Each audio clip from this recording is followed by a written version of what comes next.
Hi everyone, welcome to Digital G के classes. Social science के 60 questions हम देखने जा रहे हैं और ये आपका सेट है एल और ये रहा आपका पहला क्वेश्चन। बाकी लाइक से सब्सक्राइब कर दीजिएगा सो दैट आपको बाकी के भी क्वेश्चंस पेपर के आंसर्स पता चलते जाएं।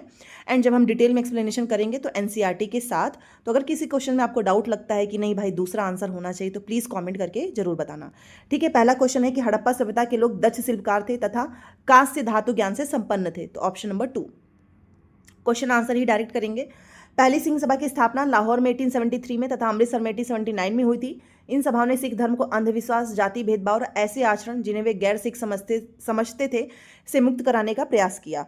तो 32 का आपका हो जाएगा A is false but B is true, मतलब ए गलत है बट बी सही है। तो ऑप्शन नंबर 4। ठीक है, 33 देखिए, 17वीं शताब्दी में मसूलीपट्टनम भिन्न भिन्न प्रकार की गतिविधियों का नगर था तथा यह नदी के डेल्टा पर स्थित था। तो इसका आपका राइट आंसर क्या हो जाएगा 33 का, तो उसका हो जाएगा आपका कृष्णा। ठीक है, तो कृष्णा आपके ऑप्शन नंबर 4 में है। यहां पर देखिए, चलिए अब 34 में अगर मैं आपको बोलूं तो ये 34 का जो match of the following question है तो ये आपका आराम से निकल आता। पहला ही इसमें वैसे सही होगा, जैसे कि अगर हिरण्यगर्भ आपका अनुष्ठान है, कितनी बार हमने पढ़ा हुआ है।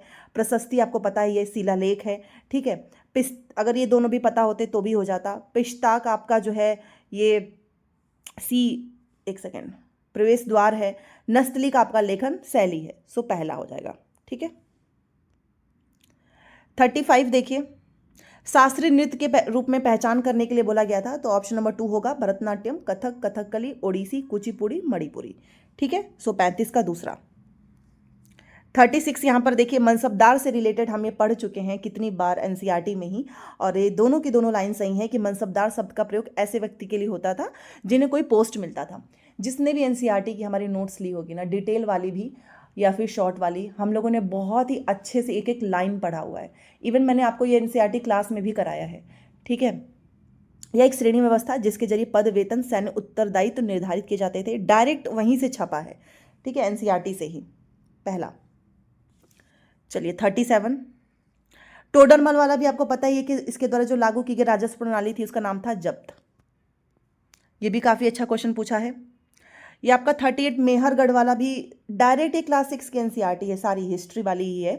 तो इसमें आपका 38 में पूछ रहा है। तो देखिए, मेहरगढ़ वह स्थान जहां पे लोगों ने पहली बार चावल मक्का उगाना सीखा, ये गलत है। बाकी बी एंड सी सही है। ठीक है, तो इसका आपका दूसरा हो जाएगा।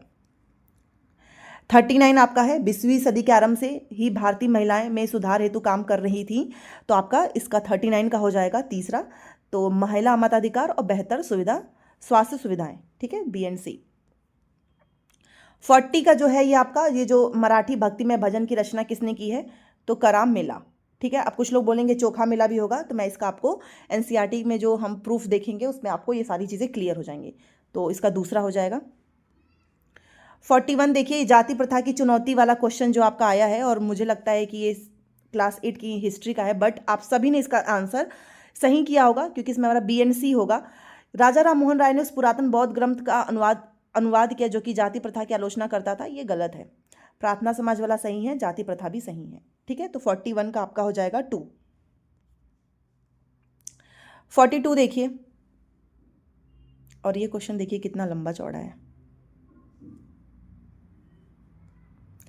तो यहां पर 42 में आपका हो जाएगा तीसरा। ये मैच करना था। दक्षिण भारत में नमक सत्याग्रह का नेता कौन था? आप सभी को पता है, राजगोपालाचारी हैं। प्रभात फेरी का आयोजन, विख्यात जनजाति नेता, परिवर्तन राष्ट्रवादी। तो अगर आपको ये भी पता था तो इससे भी आंसर आपका आराम से निकल जाता, ए का तीसरा। ठीक है, 43 देखिए, 43 में आपका राइट आंसर हो जाएगा दूसरा, ए बी सी सही है। राष्ट्रीय कांग्रेस के आरंभिक दिनों में निम्न में से उनकी मांगे कौन सी थी? तो एक तो था कि एडमिनिस्ट्रेशन करने की मांग थी, न्यायपालिका को अलग करना है कार्यपालिका से, भारत के कई शहरों में सिविल सेवा परीक्षा का आयोजन करना है। तो ये तीनों मांग थी। ठीक है, आरंभिक दिनों में, बाद में पूर्ण स्वराज हुआ था। तो इसका हो जाएगा दूसरा। ठीक है, 44 देखिए, 44 का आपका हो जाएगा ऑप्शन नंबर 3, इसमें सही होगा। ठीक है, राज्य सूची आपको पता ही है, इसमें स्वास्थ्य हो जाएगा, आपका संघ सूची में आपका टैक्स हो जाएगा, समवर्ती सूची में आपका शिक्षा हो जाएगा। तो तीसरा। 45 आपको पता ही कि अगर हमारी पृथ्वी जो है वो रोटेट करना ही बंद कर दे, मान लो रोटेट ना हो तो क्या होगा? एक जगह पे बस दिन ही दिन होगा, एक जगह पे बस रात ही रात होगी, तो इस केस में हमारी लाइफ पॉसिबल नहीं है। सो ऑप्शन नंबर 4। ये सब कुछ आपका एनसीईआरटी से पूछा है, और कल से मुझे इस आज का जो क्वेश्चन पेपर है काफ़ी अच्छा लग रहा है। 46 देखिए यहाँ पर, अगर एक शिक्षिका भारत के मानचित्र के द्वारा बच्चों को मानचित्र को पढ़ना व समझना सिखाना चाहती है तो उसे सर्वप्रथम निम्न में से किन पर चर्चा करनी चाहिए, किस पर डिस्कशन करना चाहिए। एक तो आपको पता है ये दिशा और पैमाने पर करना ही चाहिए, और प्लस जो सिंबल हो आइकॉन होते हैं इस पे भी करना चाहिए। भौगोलिक स्थिति, भारत के राष्ट्रीय चिन्ह, इन पे नहीं करना चाहिए। तो ए एंड सी होगा, तो आपका पहला हो जाएगा 46 का। ठीक है, और 47 में देखिए इसका ऑप्शन नंबर 2 होगा। आप इसको कैलकुलेट कर लेना, मैंने इसको आपको समझाया हुआ है किस तरीके से कैलकुलेट करना है। ठीक है, और सेम क्वेश्चन थोड़ा सा चेंज करके कल भी पूछा हुआ था। 48 देखिए, ये कर्क रेखा वाला, और जो हम पढ़ रहे थे अर्थ के बारे में, उसके बाद का जो हमारा चैप्टर था सेम उसी से क्वेश्चन पूछा हुआ है। और यहाँ पर ये दोनों की दोनों बातें सही हैं, इसकी सही व्याख्या करता है। कर्क रेखा जो है आपका आर्कटिक वृत्त के बीच वाले क्षेत्र का तापमान मध्यम रहता है। कर्क रेखा के बाद किसी भी अक्षांश पर दोपहर का सूर्य कभी भी सिर के ऊपर नहीं होता, और ये हम पढ़ चुके हैं 48 में आपका पहला। 49 देखिए, किस प्रकार की ग्रामीण बस्तियां मुख्यतः पहाड़ी क्षेत्रों, घने जंगल एवं चरम जलवायु वाले क्षेत्रों में पाई जाती हैं।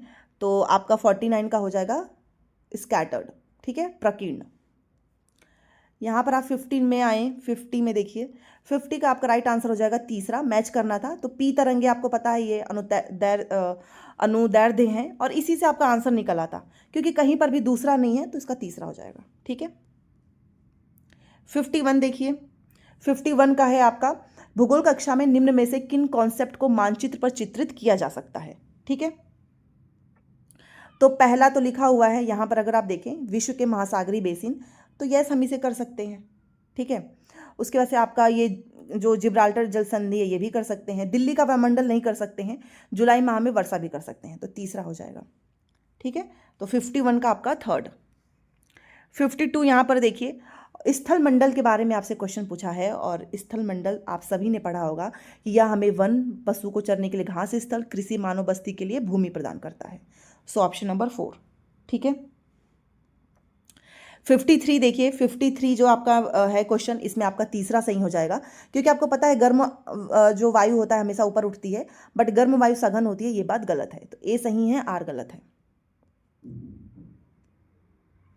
54 देखिए, यातायात के साधन के रूप में सड़क मार्ग के बारे में कौन सा कथन गलत है।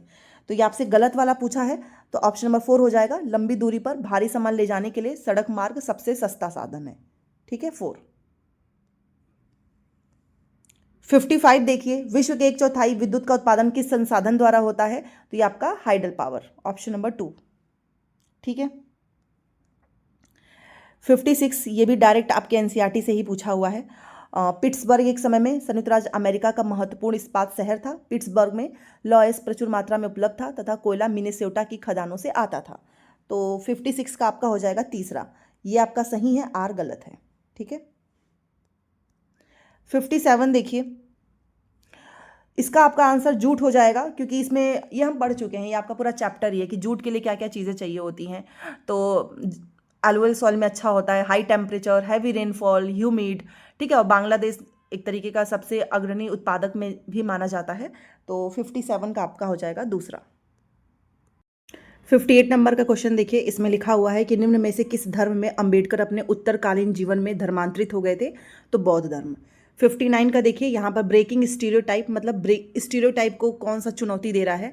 तो बहुत अच्छा सा क्वेश्चन पूछा है, एक तो पुरुष नर्स और महिला किसान। ठीक है, A and B, option number 1। तो ये आपका 59 हो गया, 59 का हो गया ए एंड बी।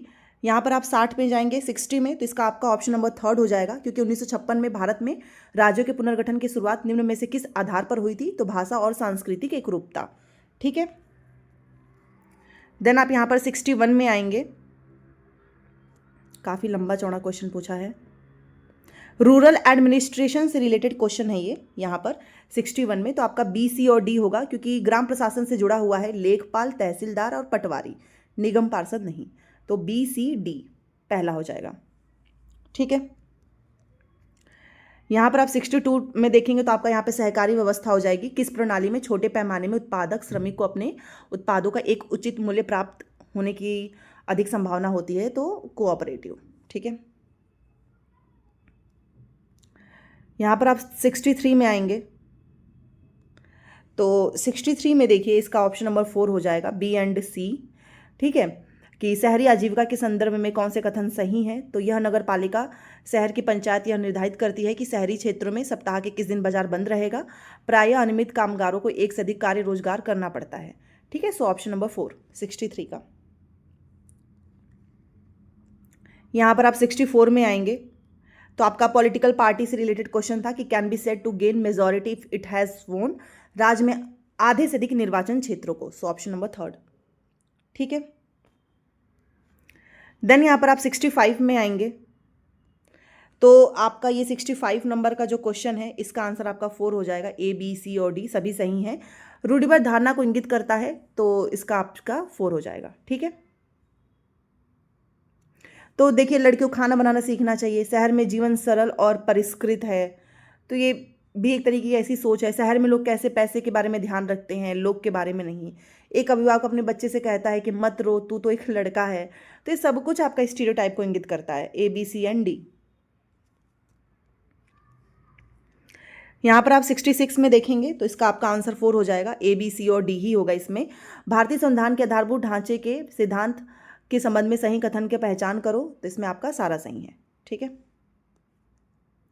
यहाँ पर आप 67 में देखें निम्न में से कौन सी जिम्मेदारियां केंद्र सरकार के अंतर्गत आती है। तो 67 का है तो आपका अंतर्गत आती है चीन के साथ शांतिपूर्ण संबंध बनाना, राज्य में नई रेलगाड़ी का संचालन, जनगणना।